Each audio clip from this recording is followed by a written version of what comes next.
Dr. Sito Narcisse, the former superintendent of the Baton Rouge school system. Welcome back to the broadcast. You know, there's so much in the news today about education, and what do you see as the most pressing issue in American K through 12 education today?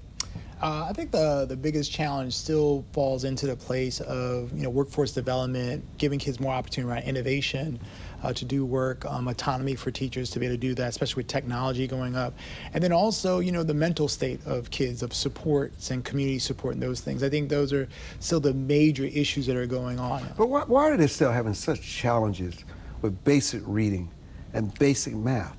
I mean, the reality is you have kids that are a little bit further behind than others, and it's a resource issue, right? And when we at home or in the school? At home, right? So when you think about, people think the school can solve all the issues, but the reality is kids come to school, right? And parents are the first teachers. And so if they don't start reading at a young age, if they're not exposed as early as possible, by the time they get to school, you can get behind in kindergarten. People don't know that, right? That's why they start thinking about early childhood education program, those things. And so that has been the gap. And most people, they function within their own community.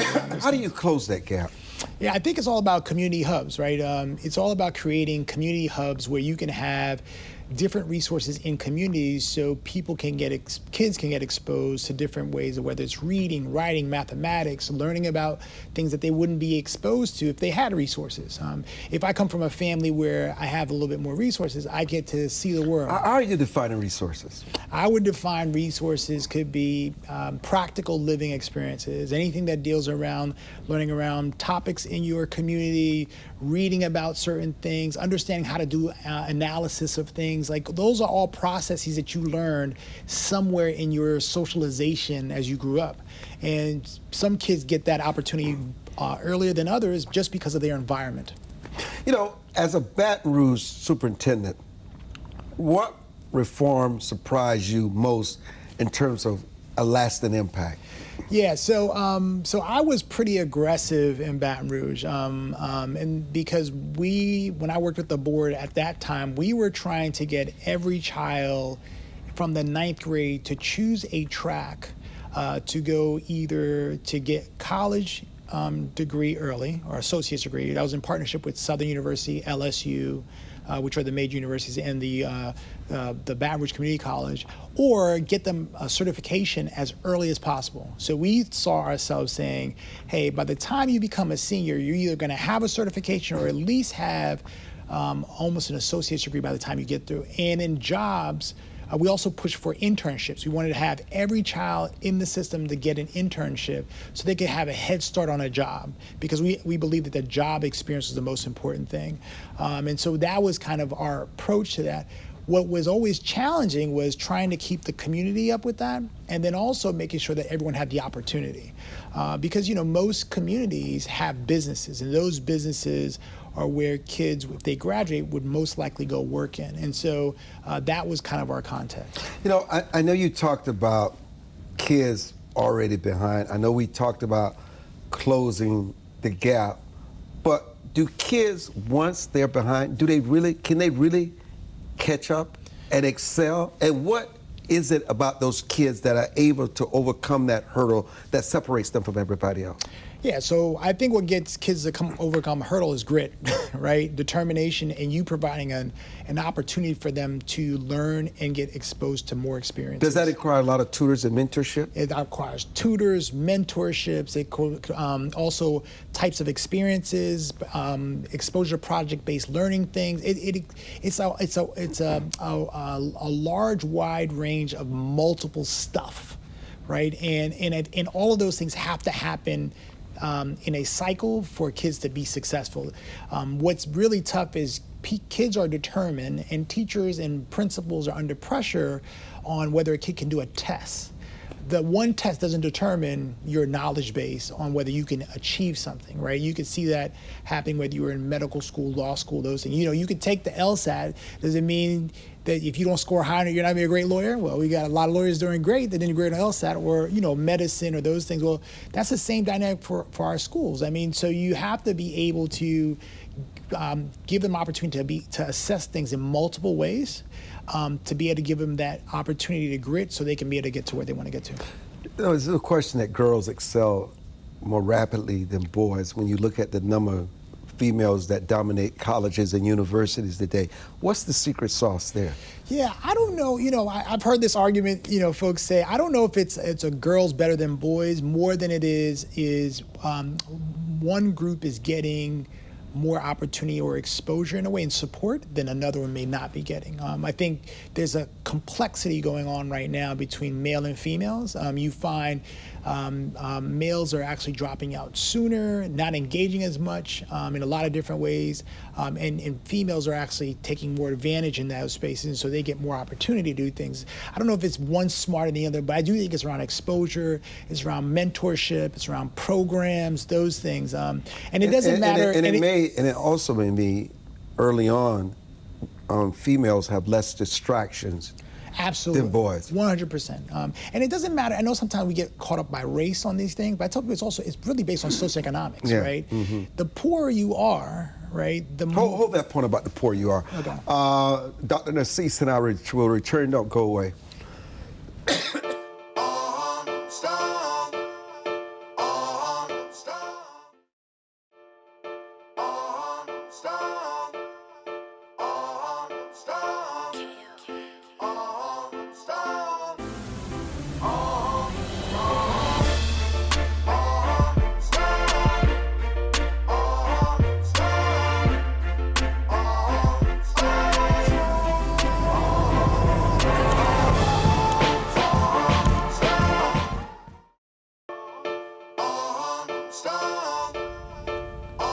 Continue with the poor they are. Yeah, the poorer you are, the less opportunity, not the less opportunity, but the less exposure you have, right? In terms of, unless you are in an environment with resources. Now, it doesn't determine where you're going to be long term, but you need a little bit more of exposure. And exposure is not just giving money to something, but it's about experiences, right? That's why it's important to do field trips. That's why it's important to, you know, get them to read. That's why it's important to do community stuff. It's, you know, it gives you a whole different sense. And that, once you build that up, helping you to navigate in life becomes a, I wouldn't say it's a little bit easier, but you know how to navigate, which is better. How much has social media and iPhones and videos have impacted the education of our kids? Oh, 1,000%. I mean, you now have kids and folks getting more educated on social media than they do in anything else. They don't even read books anymore. Now they say, well, TikTok said this, or Instagram did this, or somebody said this, without any data, facts, or anything like that. And so it has changed the dynamic of our culture and also kids in the community. I mean, so, you know, how you connect, approach, talk about things, you know, anybody can say anything and it's taken with a grain of, there's no proofing that anymore. But they're really not learning. No. I mean, it depends. I mean, it depends what you call learning, right? So if learning... Not the way we grew up. Not the way we grew up, right? No. And we have to adjust. I tell folks, when you look at schools, we go around talking to different teachers and different folks, even when we do kind of our podcast stuff on Unlearned, Unlimited, and we talk to them and they're like, well, I'm trying to figure out how we can get kids to learn this. And we say to them, they have to learn 50 different ways. So you have to use the social media tools as a strategy to get them to learn. They learn better that way than they actually learn you sitting in a classroom with them. You know, what misconceptions should parents and the public stop believing about public and private education? Yeah, I think you know, people believe if I send my child here, they're not, or to this school or this, whatever the school is, that they're going to get a better education. And better education sometimes is not defined around what they're learning, it's defined around the environment, right? So if the environment's more quiet, then they're learning more. If their environment's a particular way, they're doing this. I mean, you need to be in a safe school environment, all that, but learning is a whole different additional factor to that. And I think that parents need to, you know, I think parents should have the right to choose what they want for their children, but it's all about what you think your child's interest is and how do you foster that for them to be successful. No child learns the same. We know that remedial education is a big part of the school system now, and even sometimes when kids graduate from high school and go to college, there are certain courses that they can take before they're put in to these serious classes. What is the one thing that you can recommend to parents that they can do, even if they're not educated? Because sometimes that's a shame that they live with. Even if they're not educated, what they can do, they enhance and give their child every opportunity in the classroom. Yeah, I think, and I think there's a lot of things you can do, right? So one is you can get them to go to museums. It's as simple as that. You look, we're in Washington, D.C., there's Smithsonian's all over the place. You learn history that way. You can also get them to go to like community events to talk about, watch how people have discussions in communities. That helps them a lot. You could pick up a book from a library. It doesn't matter what the book is, right? Whatever grade they are, if you go to the library and say, hey, my child's in the 3rd grade, can you give me a 3rd grade reading book, and there's something in their interest from the read, you can do that. You could put them in different places where they can get exposed to different type of experience. Camps, there's camps that are going on the summertime. It's a continuous education type thing. I always tell them, just don't let them stay at home sitting and watching the TV, right? Or if that's the only mechanism you don't have money for that, then put it on, one of the public broadcast systems. They have educational shows, right? Or you can do it on YouTube, or you have a lot of technology, right? You can do stuff off your phone now. There's programs on the phone you can do, but it always has to be something around an educational space, I would say, that would help them to do that. And Dr. Narcisse, thank you so much for joining. How can others listen to your podcast? Yes, so our podcast is Unlearned Unlimited. All you have to do is just put Unlearned Unlimited in Google or go into YouTube and it pops right up. We're also on TikTok, Facebook, LinkedIn, if you're in that space. And we talk about a lot of different educational issues. We talk about the difference between education and culture. And we have all type of guests that go on there, from people at the university to a regular community member that we talk about education with. When we return, Ari David will join us to talk about his journey to making sense of his life and the days he spent in Israel and what he learned. I'm Armstrong Williams. We'll be back. Thank you.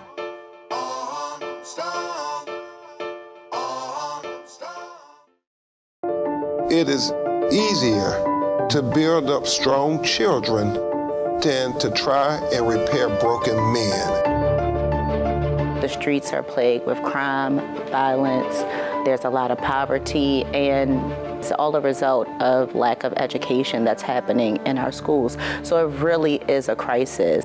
We come from very different political perspectives, but we've come to the same conclusion, and that is there is a crisis in the classroom. Children are being deprived of quality of life because they're being deprived of a good education. We must solve this problem. It's incumbent upon all of us to join hands together to get this done. We can't afford to wait one more day before we address these issues, because every day we lose another child. Let's stop the politicking. Let's stop the games. Let's really do something to give these kids a real chance at life and being a part of that American dream. We need accountability for funding. Many of the districts where you're seeing very low test scores, students graduating with very low literacy and math comprehension rates, they are receiving a lot of funding. So where is the money going where our kids aren't being adequately educated? If you believe every child is deserving of a quality education, please go to educationjusticefoundation.com.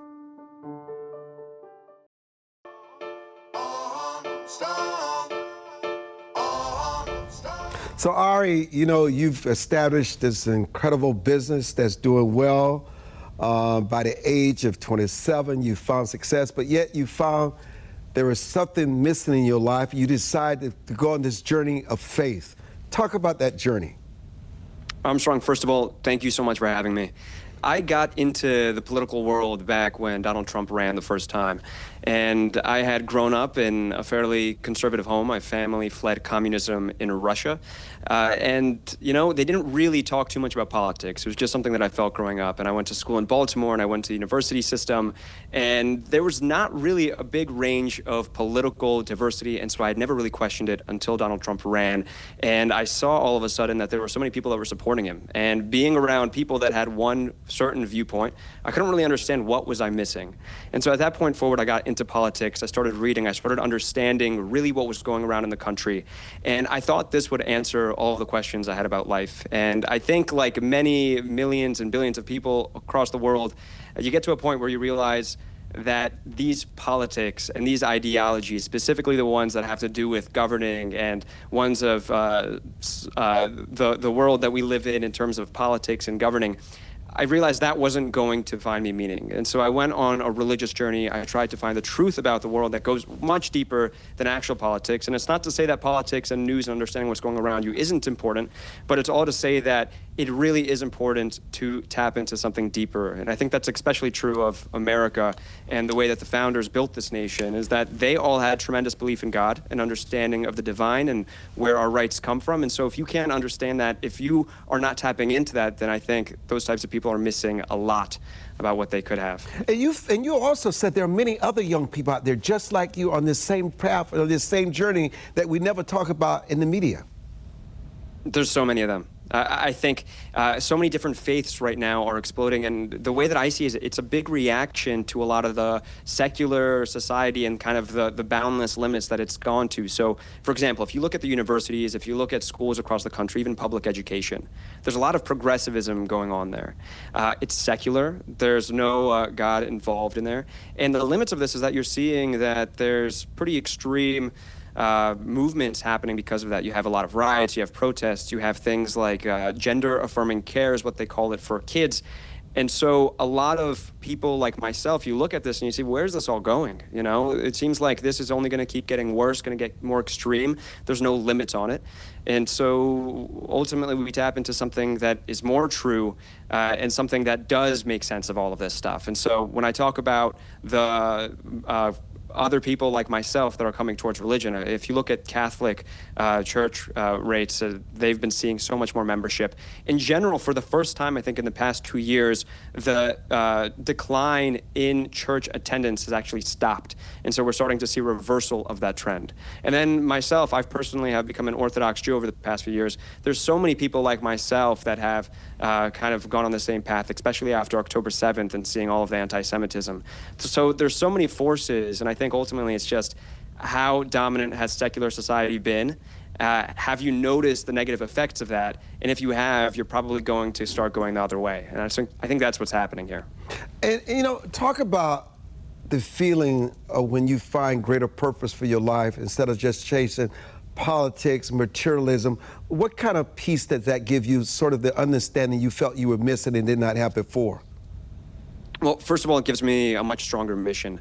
It makes me understand exactly what I'm doing, exactly why I'm doing it. And so in terms of the news world and the political world, I have a mission to make sure that the truth gets out and so that people can make the decisions that they need to. And that's because there are forces that are anti-God in this world, and there are forces that are pro-God and trying to bring that light. So that's kind of a big mission there. In terms of, in general, being at peace, I mean, once you understand divine providence and the role that God plays actively in this world, I think it makes a lot of uncertainties much more comfortable to live in, specifically the fast-changing geopolitical situation. It doesn't mean that you don't have to understand it and that you can't try to understand what's going to happen next, but it means that everything that happens has a much bigger purpose. If you look kind of on the flip side of that, people that are fully secular are atheists, they don't believe in God at all. I mean, they're capable of dragging countries like America that believe in freedom into the complete opposite, into totalitarianism. I mean, all you have to do is look at communism across the world, the communist revolution in Russia. These were atheists atheists that thought that they themselves were God and that they could build a utopia and that they could recreate what the human soul was all about. And essentially that dragged humanity into some of the worst tragedies we've ever seen. And so those same forces that happened there in the Communist Revolution, in Russia, in China, all over the world after that, I mean, they're strong in America right now too. And so it's just a matter of fighting that. Talk about your journey to Israel, and you got out just before the missiles started raining down a few weeks ago. Yeah, I think I was like the second to last flight that was out of the country. So thankfully, I was able to return home. And it's not that I would be scared to be there, but my parents and my whole entire family, I know that they would not be enjoying it if I was there when everything was happening. And I want to start with one point. I think in the days of the 12-day war, the imagery and the reporting coming out of Israel made it look like Israel had not really sustained too much damage, and it was just a couple of missiles hit here and there. But after the fact, I mean, it became clear that that was a very difficult war for Israel to sustain. As much as it did a good job of intercepting all of the missiles, and America helped and all of the other allies did as well, it was still a very serious war. And it was one, though, that I think is particularly important to note, that Israelis were much willing to go through. And so the days when I was there right before the war had started, there was already a report saying that America might do this and that Israel might do this. So it was not really a big shock for anyone. And on the ground, Israelis understood that the biggest threat to their existence was Iran. And so this is something that they've been waiting for a long time. They were willing to go through it despite the uncertainties. And that's kind of the reality on the ground, despite so many people across the world saying how poor of a decision it was on Netanyahu and Israel's part to do this. Meanwhile, everyone there had understood the stakes far beforehand. Hold that part. We'll come back with some final thoughts. Ari David is our guest, editor-in-chief at Upward.News. Don't go away.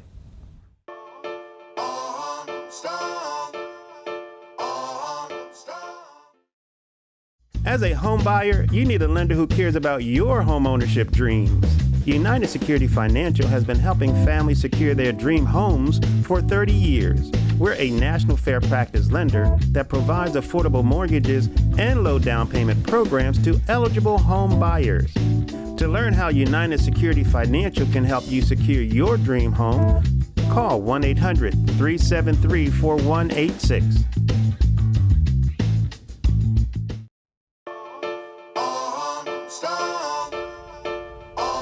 What was life like for the Israelis that have lived under this constant threat all their lives, Ari? Well, first of all, I think they're an entirely different people from what we're used to here in America. I mean, these people, like you said, they've lived under this threat their whole entire lives. Everyone goes through the military there, and they're just much more hardened of a people that I think live much closer to the reality of the actual world, where your existence is not a right, you have to fight for it, where you do have enemies that are trying to kill you, that you do have to fight for yourself, and especially one knowing that if all those allies around you move away, that it is really going to be at the end of the day all on you. This is something that Israel has known since the beginning of the country. And in America, I mean, I thank God every day that we don't have to live in that reality where we can understand and walk outside and do what we have to do and go to work without having to fear for our lives. But that's just not the case in the Middle East. That's not the case in Israel. And so there's quite a difference in the mentality, I think, that doesn't really come across specifically to viewers in places like America. Did you have any fear of while you were there? You know, I'll tell you this. I had spent a month in Jerusalem a few years ago. I had lived there, and I had come to know a lot of the locals, and I would go to different cafes and talk to people. And there was one bartender specifically that I had spent a lot of time talking to. And I talked to him about the different places that we had come from. We both had family from the former Soviet Union, and instead my family decided to go to America. His family went to Israel, like a lot of my family did as well, too. And I remember it was a few days when I had gotten back to America. I was reading news reports out of Israel, and there was a terrorist attack in Jerusalem. It was about 11 killed. What had happened was a Palestinian gunman had gone through Jerusalem right before the Sabbath, and essentially he just went on a shooting rampage and tried to take out as many Israelis as he could. And I was reading the news report, and I got down to the end of it, and I saw the picture of this bartender that I had spent so much time talking to. And it kind of makes you aware of the fact that really violence is inescapable in Israel. Like, people constantly understand that there's going to be another terror attack. You hope that it isn't you, and you try to live with that normality. And it is when I quite was there myself, I different try to be as than careful as living I here can. in the I try United to States. always look around. And so, I mean, if Ari, I'm going through the thank you subway system for in New York joining me, City, as well as maybe I'll Dr. also be a Sito little bit wary, Narcisse. but it's Thank certainly you. a feeling that I had when I was in Israel as well. Thank you so much for joining us today, my friend. Thank you, Armstrong. All right. Thank you so much. And thank you.